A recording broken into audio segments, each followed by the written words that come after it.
Welcome to Marriage IQ, the podcast for the intelligent spouse. I'm Dr. Heidi Hastings. And I'm Dr. Scott Hastings. We are two doctors, two researchers, two spouses, two lovers, and two incredibly different human beings coming together for one purpose: to transform the stinky parts of your marriage into scintillating ones, using intelligence mixed with a little fun.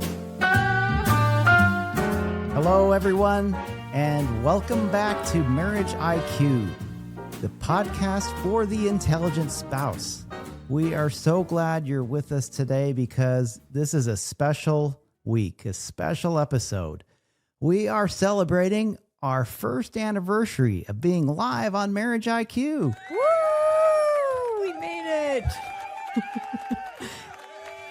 We'd like to share with you over the past year some of the hits and the misses, some of the things we've learned, reflecting on the journey together.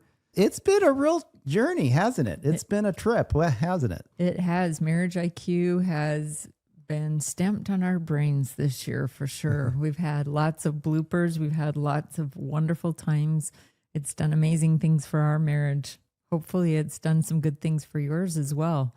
We thought that we'd just start by telling you a little bit about our journey and what brought us here. Yeah, let's tell them a little bit about our history with this. When I finished my doctoral program almost 2 years ago now, I didn't know what I wanted to do. I was teaching adjunct at the time. I'd been doing research and schoolwork for so long, and I kind of went through an identity crisis, I would say. Okay. When we come to those life transition periods and we're not sure where to go next and what we want to do, sometimes it's a good idea to just take a little time and sit with it. And that's what I did for a year afterwards. And finally, I just felt, start doing something. Doesn't matter what you do, just start doing something. I wanted to write a book on my research and found that in order to publish a book, you have to have a following. It means you've got to put yourself out there and bring some cred to the table, really, when you're meeting with publishers. And I had little social media use at all, let alone followers. Yeah. And I thought maybe a podcast might be an opportunity for me to share some of my research, but I just felt really nervous about that. I reflected back over the last maybe 3 or 4 years, 5 years. You and I had been working with groups together on marriage courses. We'd created some curriculum together. We'd been working with couples. Mm-hmm. And it just seemed to go better when the two of us were working together. I remember sitting there thinking back, going, we could really do something with this. This is really powerful. In the hills of Pennsylvania, right? Yeah, just like talking about the perspectives that you have, that I have, how we come together. And it's like, wow, this is really powerful. And we can really do something with this. When you finally decided that you wanted to go down this route, I felt very excited, ecstatic. This is awesome. We get to do something together. Right. You know, there are several projects I could have done, but I figured, look, this is what I want to do. I want to do something meaningful that's going to be lasting. You know, money isn't everything. Right. This is really meaningful to us. And I just was so excited when you decided that you wanted to do this with me. So we started in April, actually, I think to be exact, April 12th of 2024, to record at Maker's Gym our first 4 episodes. We didn't have any idea what we were doing. Nathaniel and Andrew were so helpful at helping us get started. We had our little podcast booth there, and they had everything set up for us. Nathaniel would edit the podcasts, and Andrew would help us with problems we had in the podcast booth. Yeah, Again, it was so great. We'd never done podcasting before. Right. And I don't know if you'd even listened to I'd listened to maybe before. a couple in the past. So like we were podcast virgins with this thing. So they really helped us out. One thing that we did know was the music, our intro music. When we heard it, we're like, yep, that's it. That's it. And making logos and all of that was so new and overwhelming in some ways. But We also had some pretty interesting expectations in hindsight, just like a couple at the end of their 1 year of marriage, looking back and realizing, oh, wow, it was a little different than what I had envisioned in my head. We had visions of sugar plums in our heads, I think. We thought that we'd Thought have it'd come easy. Yeah, we thought that we'd have a pretty large following pretty quickly. Our goal was 50,000 listens our first year and 10,000 subscribers. Yes. We came up pretty short of that, didn't we? Yeah. I thought it would maybe take about 5 hours a week or so to do this, and I could keep writing my book and see a few clients. Well, it takes 5 or 6 hours a week just for the prep time on the Saturdays before we record, let alone nearly full time for me to take care of the pre-production, the editing that our son was doing for a while, post-production, content. All of that stuff is pretty much nearly full time. Yeah. And on Saturday mornings too, we'd get up, we'd go to the gym, come back, and then spend 5 to 6 hours just doing research. And then trying to put it together in a way that sounds cohesive and not spread all over the place. It's kind of brutal, to be honest, to put it together. But at the end of the day, I think really, really good and helpful. At least rewarding. We enjoy it. Yeah. Another expectation that I had, and you told me you didn't even have any expectation about this. I thought it might cost a couple $100 an episode to do. But I grossly underestimated the number of subscriptions to different kinds of programs to help with editing, to help with music, social media, creating a website, all of the different subscriptions you have to have for the website. Like it especially if you have no idea what you're doing, you got to subscribe to these things. Which is fine, right? It's our labor of love. Yeah. And we just have loved the idea of working together. And we, I think, have continued to love that, although it's been pretty rough from time to time. Not going to lie. Sometimes it's rough. When I was a kid growing up, I remember learning how to embroider. Do you know what embroidery is? I've read about it in the girl books. It's a form of sewing, and for some reason, I could make the front part that everybody could see look pretty decent. Okay. I wasn't perfect at it, and I did make a lot of mistakes, but you turned it over, and there were crisscrosses everywhere. It was pretty So they only see the nice part, right? You turn it around, and it's a total mess. Yeah, so today we're going to expose some of those really more difficult parts. We're going to be a little bit vulnerable with you. We're going to share some of our best successes and some of our biggest surprises. And if you know us by now, we are vulnerable. We do not hide stuff. Yeah. It doesn't do anyone any good, right? So Scott, you're the numbers guy. Just so our listeners know, every week we sit down together and go over all of the numbers of every possible outlet that we're on to see if we're growing. In addition to our 5 to 6 hour podcast prep time, we have our 2-hour marriage IQ meeting every week, right? Right. To look at where we are and where we're going. So, well, let's look at the numbers, Heidi. Scott's big into numbers. Tell us. So roughly 60% of our listeners are women, 40% men. By far, the largest age group is between age 45 and 59. Interestingly, followed next by those in the 23 to 27-year-old age. Interestingly, teenagers under age of 17 are listening in higher numbers than those in the 18 to 22-year-old age category. So very interesting. That's not an age group that I thought we would attract. 91% of our listeners are from the United States, followed by Australia, New Zealand, and Canada. We actually have a lot more than that, but those are our top 3 countries. And the top 7 episodes by total listens. You may ask, why 7? Well, we thought 5 was too few and 10 was too many. So 7 sounds great. I like the number 7. These are our top 7 most listened to episodes. Number 7, deciding versus sliding. That was episode number 3. And that talked about where we establishing our 4 cornerstones. And this was the cornerstone of intentionality. Right. Number 6, why men want sex and women need love.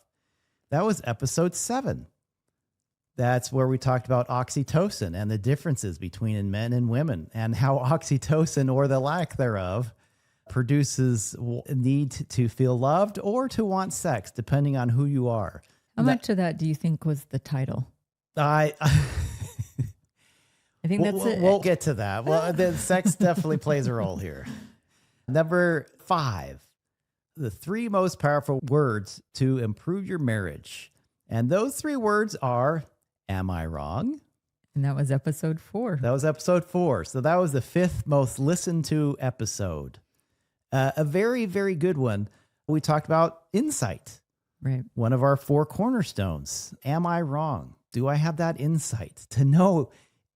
Do I need to ask myself, am I wrong here? Number 4, this is interesting. Yeah. Keeping it up with the Joneses, love, loss, and intimate connection.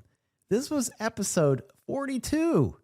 So all the other ones so far are back at the beginning. 42 means a whole lot of people listened to it, because it beat out a lot of these other ones and made it up to number 4.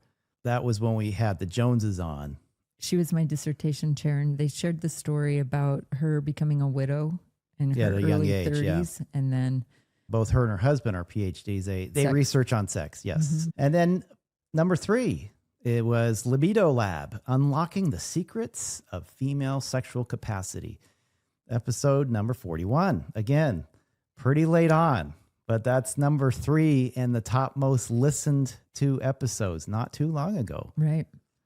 Number 2, knowing yourself, a cornerstone of an intelligent marriage. That was episode 2. And that is where we talked about identity as one of our 4 cornerstones for a scintillating marriage. I see a pattern here. People are listening quite a bit to those Yes. foundational 4 or 5 episodes. Yeah. So people might come on to a later episode and then go back to the beginning and get the foundation set. Mm-hmm. And number 1, what is the most listened to episode on Marriage IQ? Episode 1, the 4 ways to transform your marriage. And those, my love, are our top 7 episodes. That's really great. By numbers.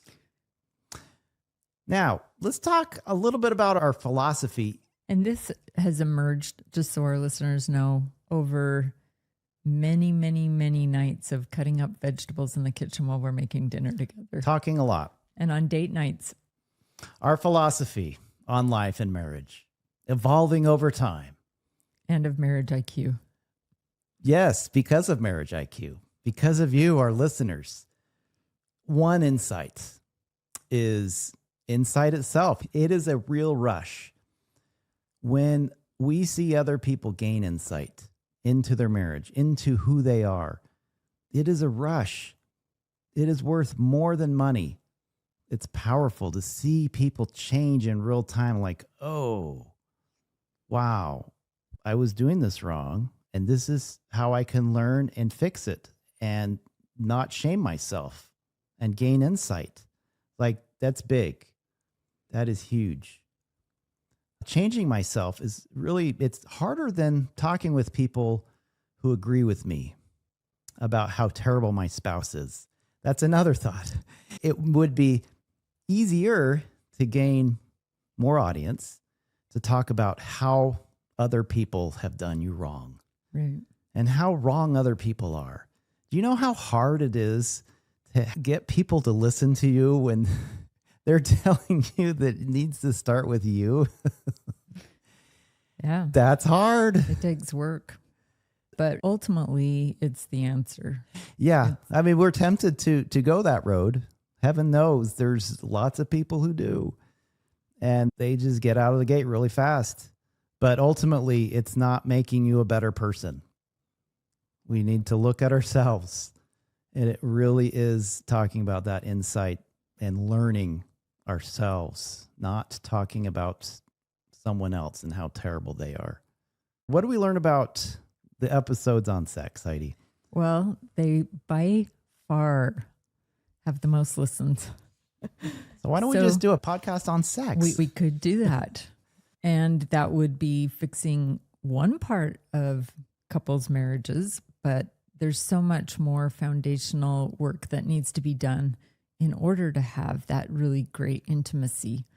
And after lots of conversations, we'll throw episodes in there on sex. I'm a sex researcher, and Scott deals with this in his medical office. But ultimately, we decided that the other foundational steps are very, very important as well. There's so much that goes into a scintillating life, a scintillating marriage before we even get to sex.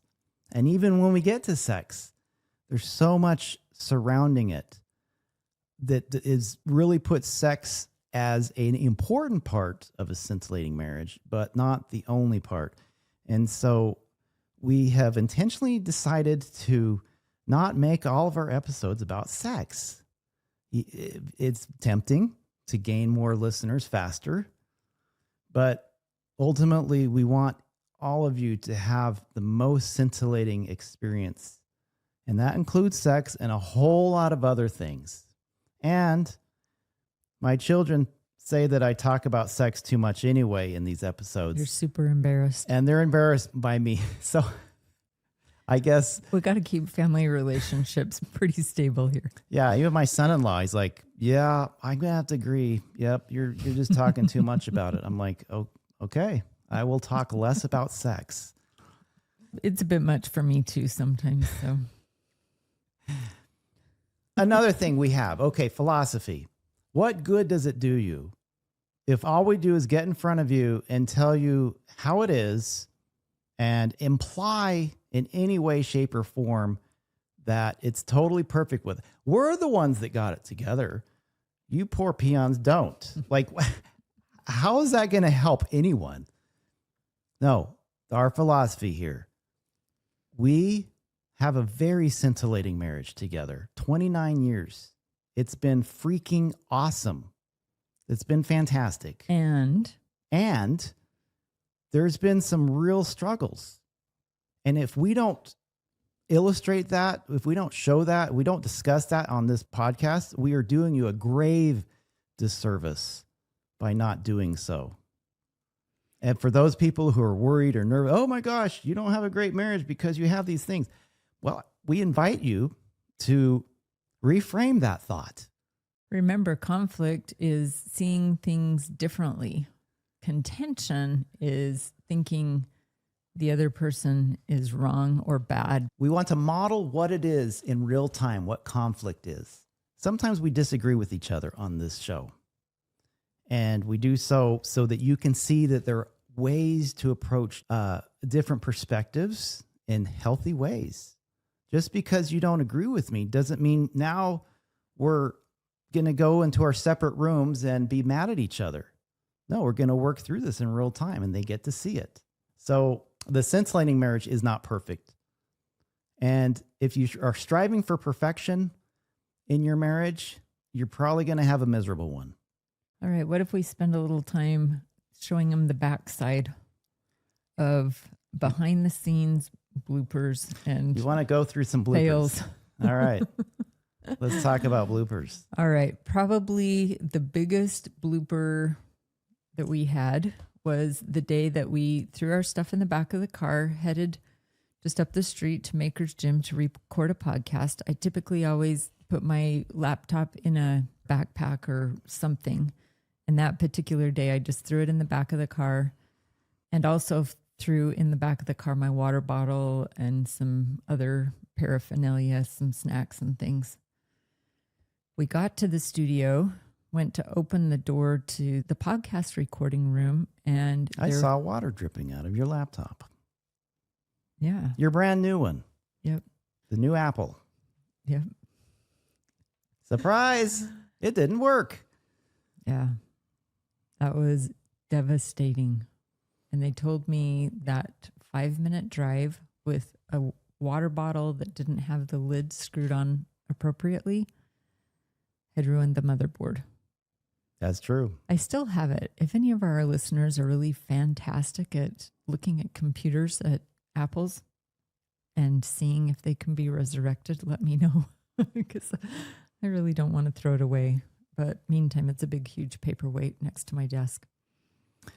What about the Pakistan guy? Yeah. So a couple of months, I don't know, 2 or 3 months ago, we decided we really wanted to put some efforts into growing our podcast. And so we hired a supposed expert to help us grow it organically, is what they said. That's really important to us, not just to have numbers, but to grow it organically. And sure enough, within an hour, we had hundreds. Our numbers just went way, way high.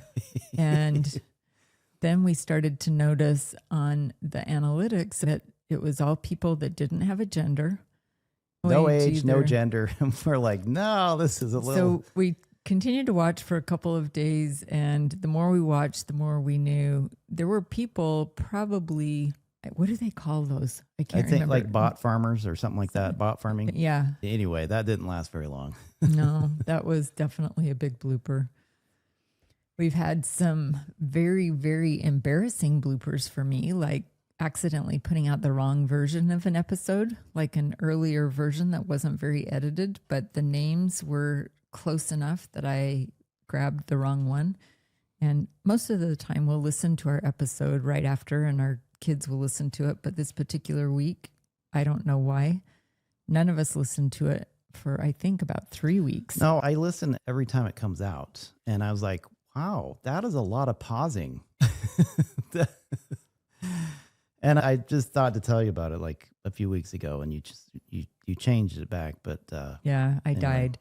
And we've had episodes that we've put out that somehow at the last minute, the intro was left off, or there was a silent space of several seconds at the very, very beginning. So people probably would have listened for a few seconds and then turned it off. So we've had maybe 2, I don't know. We've had to pull the whole episode down later and replace it with a corrected episode. I'd say not too bad for 2 podcast virgins in their first year, right? Well, used to be virgins. We're not now. Yeah. We have had some camera mishaps. Yeah, back at Maker's sure. Gym when I was trying to set up cameras there. This is when we first started doing video podcasting. Yeah, we'd record entire episodes and there was nothing there. So video-wise. Yeah. Anyway. I've messed up time zones with scheduled guests. I don't know why I have an issue with time zones. One of our biggest challenges in learning about podcasting is just the enormity of social media, editing, photography, the content creation. All of that has been really a huge learning curve for me. But back in October or November, I decided that we were going to switch to video podcasting. That's kind of the new thing. And we knew that would be the way to keep moving forward. That was painful. That was painful for several months. Yeah, that's when we decided to move away from Maker's Gym, who were so great. But not at video podcasting. But we just couldn't do the video there. And so we decided to make this room into our new podcast studio so we can do video. And that was, there were a lot of tears over that. Yeah, I spent many, many hours watching YouTube videos on cameras, on equipment, on lighting, all of the different things, and trying to put our own touch to it as well. And it was sincerely overwhelming. And since that time, one of our very biggest difficulties has been audio-visual. Well, specifically audio. Right. We've had some real doozies, but I think I fixed it. We'll see. Today. This should be a great episode today. Thanks to ChatGPT. Yeah, we've had a series of flops that we've had to call in the masses to help us get it to a point that it was at least somewhat acceptable. I think I fixed it. We were a little naive in setting up our own. Heidi, we've talked a lot about some of our problems and challenges with audio visual and setting things up. What about in our own relationship? What challenges during this past year on Marriage IQ? Like, have we had any? Has it been Oh, smooth yeah. sailing? No, remember the back of my embroidery thing? Yeah. It's been pretty messy. First of all, we made the decision that I would be the one in the driver's seat on this, and that was a new role for me. I've been in the driver's seat in our home, but to run my own business, I was looking constantly to Scott to help make decisions or to make them and for me to follow. I intentionally said, you're in charge. Yeah. Well, You are the CEO. You are the chief bottle washer. but it was hard because I didn't know how to use that power. Either I wasn't kind in my telling him what to do, or I had difficulty using that power and making decisions. So, yeah, that was one of the really big ones, especially in the beginning. I think it also exposed weak points in our own marriage as we dove into the research in lots of different areas. Yeah, some of it was really hard. We had to look at ourselves even more than we already have over the years of studying marriage. Indeed. One of the big issues for me, and you talked about for our marriage, but on an individual level, I struggle with my voice. My voice is a little weak for whatever reason compared to your big booming bass voice. And I also really lack confidence in myself. I don't know if any of you out there are like that, where you're trying to jump all into something and you really have a lot of self-doubt. But this has been huge for me. And I am back there today. Sometimes I think I have it beat, but today was another day that I felt like, nope, I don't have it beat. And I am burned out and I'm not sure about this. But we had a good conversation and we're committed to keep going. Yeah, we got together. We had a powwow. That's what you do when you love each other. Right. And you move on. Right. I guess that's a little bit like the first anniversary slump in a marriage where they finally realize this is harder than I thought it would be. And I'm not sure if I've got what it takes. That first year can be kind of hard. So that's actually the honeymoon's over. That's actually in part why we're doing this episode, because when couples can do that and they can look at how far they've come, it actually gives them the willpower and just that oomph that they need to keep being committed and moving forward. So, Scott, why don't you tell us a little bit more about some specific lessons that we've learned during the last year that have been helpful for our own marriage? Well, I think getting back to part of our philosophy too is that scintillating life can't be astroturfed. Like, the astroturf on the football field, it's not the real deal. It's not the real grass. Has no weeds. Doesn't need to be mowed. The real grass has to be mowed and weeds. Doesn't take any care. So or time or a effort. Scintillating life, a scintillating marriage, it has to be filled with messiness, with mistakes, with trials and errors. And this has opened up the need for us to be more understanding with each other and just trying to understand each other at a whole new level because of the depth of what we've had to go through to get a lot of this data. There's been a lot of laughing, crying, irritation. Definitely not seeing eye to eye on things. Disagreement. There have been times that we did the research and started talking about things, and we found that those were answers to the things that we were struggling with. I know the episode on biases was really helpful, and I think it was helpful to the rest of our audience because of that single episode of our airport experience. Yeah, we kept looking at it through different lenses. Yeah, just keep looking at a different point of view. Yeah, I think that autopsy episode really helped also. And we keep coming back to that over and over and over when we don't see eye to eye over a struggle. Yeah, we look at, the okay, autopsy. let's just Do an Yep. autopsy. Go back Yeah. and see just the facts, man. Just the facts, ma'am. So, yeah, working together, as we said, it's been hard. But also really awesome. It's been really awesome. Why does it have to happen that way? I don't know. Why can't we just have all the awesomeness and none of the bad? Why can't we just have the cherry with the whipped cream? Well, then it's all the time? AstroTurf because we haven't put skin in the game. That's right. That's correct. Also, I'm a full-time physician. I run my own practice, and that's really busy. I'm on call 24 hours a day. I'm on call right now for my patients. I do this on my weekends, and I love it. I love doing it. I love working with Heidi. It is a passion project.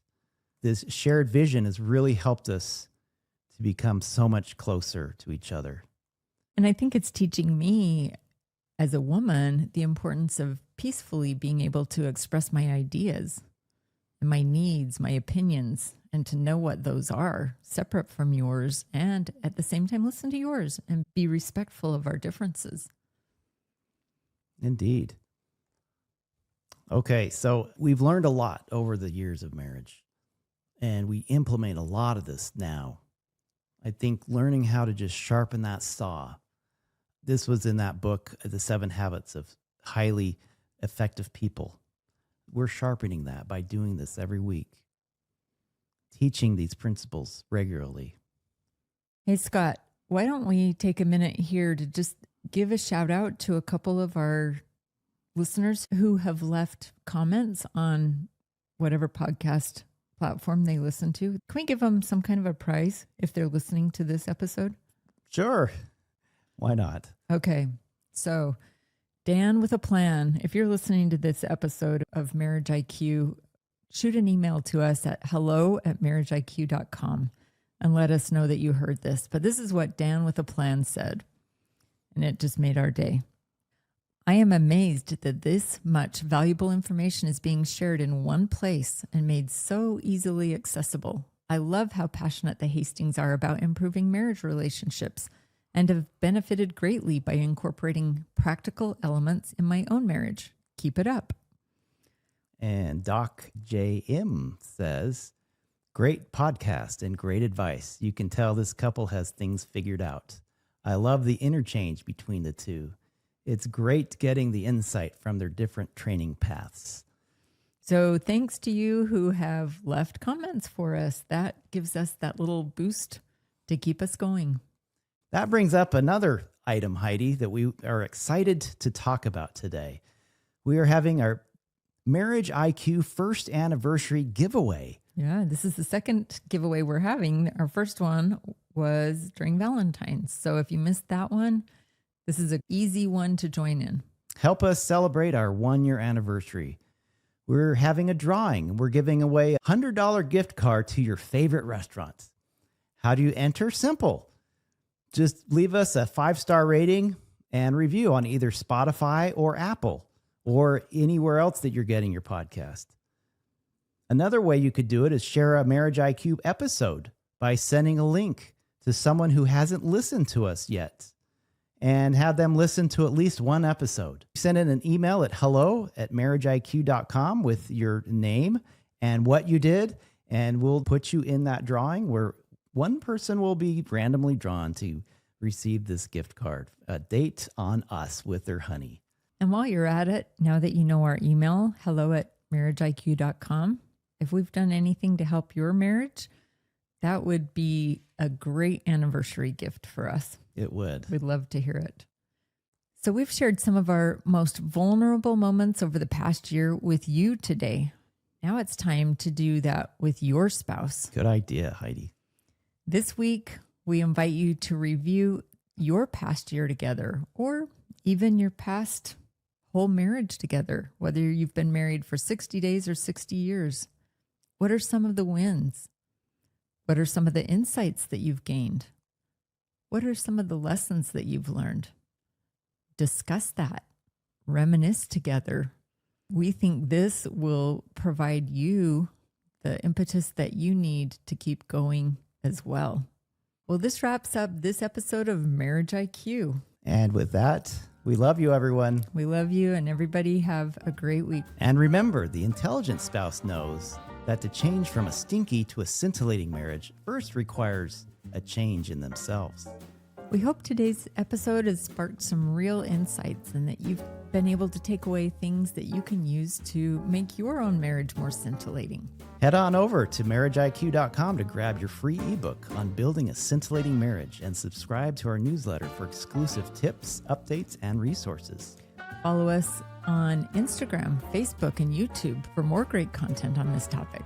And invite your family and friends to join the Marriage IQ community. Keep exploring, and we'll catch you next time on Marriage IQ.